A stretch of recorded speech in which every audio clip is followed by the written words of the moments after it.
Assalamualaikum warahmatullahi wabarakatuh. Kita lanjutkan kembali pembahasan tentang sifat hitung bilangan bulat. Sekarang kita masuk ke bagian yang kedua. Ya, pada pertemuan sebelumnya kita belajar tentang sifat-sifat operasi hitung bulat juga ya. Ya, itu ada 3 kemarin, ada sifat komutatif atau pertukaran, kemudian ada sifat asosiatif, pengelompokan, dan yang ketiga ada sifat distributif atau penyebaran. Nah, hari ini kita akan fokus pada pembahasan sifat asosiatif atau pengelompokan. Sifat asosiatif atau pengelompokan ini sama seperti sifat komutatif. Dia hanya berlaku pada penjumlahan dan perkalian. Nah, sekarang kita coba lihat sifat asosiatif atau pengelompokan pada penjumlahan. Langsung kita ke contoh.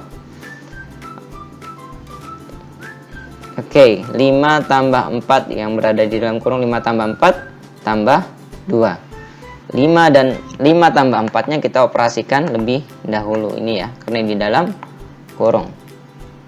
5 tambah 4 ini 9. 9 tambah 2 11. Coba kita lihat yang satunya. 5 tambah 4 5 tambah 4 tambah 2. 4 tambah 2 ini berada di dalam kurung, ini dioperasikan duluan. Jadi 4 tambah 2 6. Jadi 5 tambah 6. Ini tadi ya. 5 tambah 6 11. Oh, ternyata hasilnya ini sama-sama 11. Jadi berlaku nih sifat asosiatif atau pengelompokan pada penjumlahan. Walaupun 5 tambah 4 tadi dioperasikan duluan, hasilnya sama 11. Nah, sebegitu juga ketika 4 yang belakang ini dioperasikan duluan, 4 tambah 2 6. Ternyata ketika dijumlahkan hasilnya sama-sama 11. Jadi bisa kita simpulkan bahwasanya 5 tambah 4 tambah 2 itu hasilnya sama dengan 5 tambah 4 tambah 2. Ini sama ya. Hasilnya sama-sama 11. Maka bisa kita simpulkan sifat asosiatif pada penjumlahan dapat kita tulis A tambah B tambah C sama dengan A tambah B tambah C ya.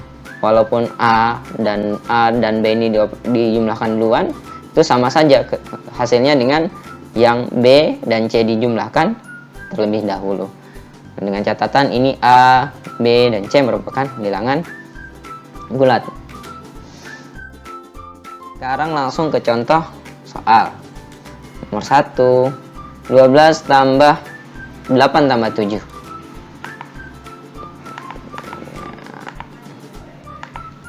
Oke, 12 tambah 8. Coba kita tukar posisinya.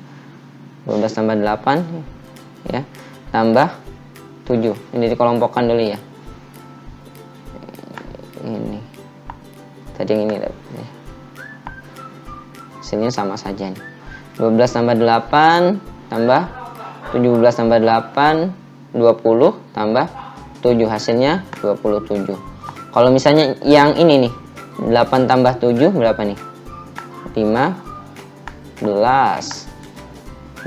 tambah 12 tambah 15 hasilnya sama 27 juga. Kita ke contoh yang kedua. 7 tambah negatif 5 tambah 10 sama hasilnya dengan 7 tambah negatif 5 tambah 10. Ini yang kurung duluan ya, yang kurung duluan. Negatif 5 tambah 10. Oh, ini hasilnya positif. Kenapa? Karena 10 nilainya lebih besar daripada 5. Kemudian tinggal kita cari selisihnya. 10 kurang 5, hasilnya 5. Berarti nanti 7 tambah 5, 7 tambah 5. Oke. Hasilnya 12. Oke, 12. Kalian perhatikan kalau misalnya yang ini nih. Nah, 7 tambah negatif 5. 7 tambah negatif 7 dan 5 ini lebih besar nilainya 7. Nah, kita cari selisihnya 7 dan 5. 7 kurang 5 itu 2. Ini hasilnya 2. 2 tambah 10 sama hasilnya 12. Kita lanjut ke contoh 3. 16 tambah negatif 36 tambah 14. Itu sama dengan 16 tambah negatif 36 tambah 14. Ini dioperasikan dua yang dalam kurung. 36 sama 16. Oh, nilainya lebih besar 36. Tandanya negatif, berarti nilainya negatif yang ini ya. 16 dan 36 selisihnya ini adalah 36 kurang 16.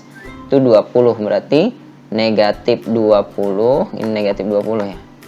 Negatif 20 tambah 14. Negatif 20 tambah 14. 20 sama 14. Oh, nilainya lebih besar 20. Tandanya negatif, maka hasilnya nanti negatif. Selisihnya berapa? 20 tambah 20 kurang 14 berapa tuh? 6. Berarti hasilnya negatif 6. Sama juga nih hasilnya. Kalau misalnya negatif 36 tambah 14. Ya, ini berapa nih? Negatif 36 tambah 14. Kita cari selisihnya. Nanti hasilnya negatif. Ini kan 36 lebih besar nilainya daripada 14. Ini selisihnya 36 kurang 14.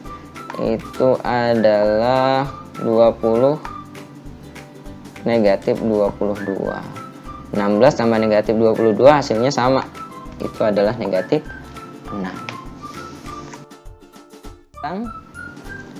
Kita lanjut ke sifat asosiatif pengelompokan pada perkalian. Ya, sama ya. Di sini 2 kali 4 kali 5.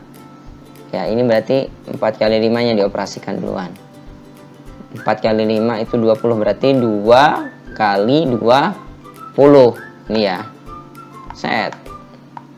22 kali 20 ini sama dengan 40. Coba kita misalnya kita kelompokkan lagi yang berbeda. Yang kita kelompokkan 2 sama 4 nih. 2 kali 4. Oh, berarti ini yang duluan nanti ya. Kali 5. 2 kali 4 ini berapa? 8. Ini 8 tambah 5. Tambah 5 kali 5. 8 kali 5. Berarti 8 kali 5 itu hasilnya berapa? Iya benar 40. Coba lihat, kita lihat. 40 sama hasilnya sama. Jadi kita kelompokkan yang belakang atau yang di depan dulu. Kita operasikan perkalian duluan, ternyata itu sama. Dengan catatan ini semuanya operasinya adalah perkalian. Bisa kita simpulkan 2 kali 4 kali 5 sama dengan ini yang dioperasikan duluan 2 kali 4 kali 5. Nah, ini hasilnya sama-sama 40. Berarti kita bisa simpulkan sifat asosiatif pada penjumlahan ini dapat kita tulis A kali B kali C sama dengan A kali B kali C. Kalau misalnya A dan B ini dikalikan duluan, kemudian dikalikan C, hasilnya akan tetap sama dengan A dikali B kali C. B dan C nya dikalikan duluan, sama saja dengan ketika A dan A kali B ini dikalikan duluan.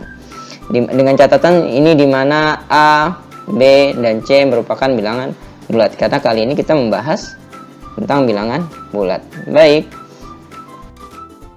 contoh soal 5 kali 2 kali 8.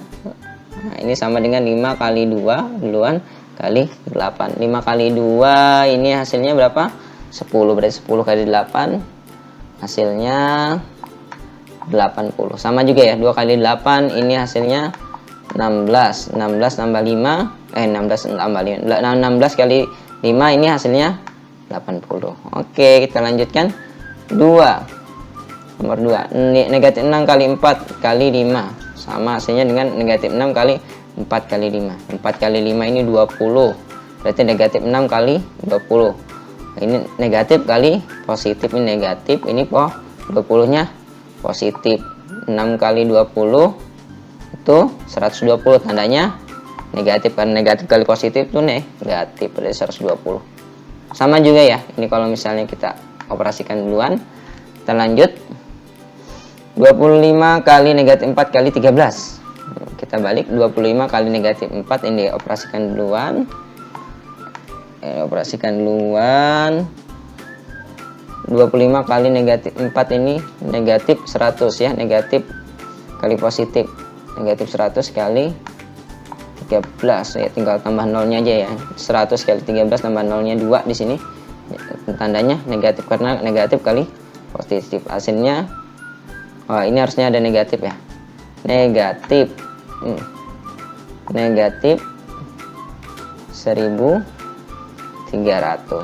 Ya, sekian pertemuan kali ini, mudah-mudahan bermanfaat. Kita lanjutkan lagi nanti di pembahasan yang ketiga tentang sifat yang selanjutnya. Sekian, assalamualaikum warahmatullahi wabarakatuh.